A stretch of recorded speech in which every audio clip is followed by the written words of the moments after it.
Hi, good morning. Another day, another surgery. So our case for today is first is back to basic, which is silicone rhinoplasty. So I'll be doing one silicone rhinoplasty. Our patient galing pa po ng Davao City, no? So yan po ang ating first case. I'll be carving the implant later. So yung second case po is breast augmentation. Done case po yan of our training fellows. So, yung mga estudyante po natin. So, I always give time para turuan sila. No?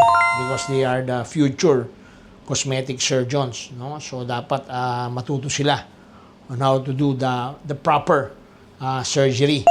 No? So, later, nandun po tayo. Papakita po natin how they do it. Okay? That's it. So, meron po tayong puso para sa araw ng mga puso. No? Happy Valentine's Day to everyone. No? Magmahalan po tayong lahat. No? That's it. Another day, another surgery.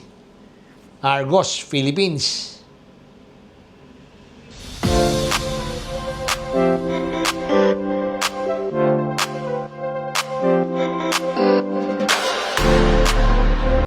Hi, I'm done with silicone rhinoplasty.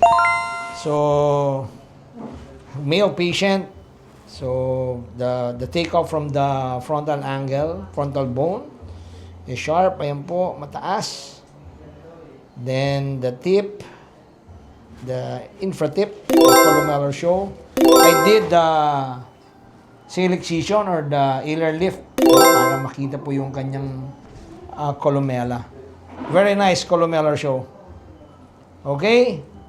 That's it. Ang ganda po. Another day, another surgery.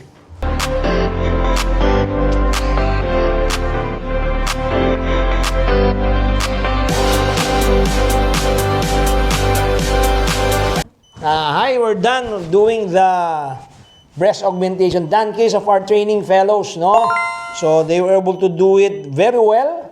They placed 350cc mentor implant, high profile. So, our future surgeon, cosmetic surgeon, Dr. Marley. Oh, Bob Marley.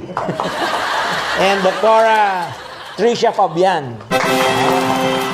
And assist is Dr. Adriel Cruz. Ano to, kamag-anak ni Tom Cruise.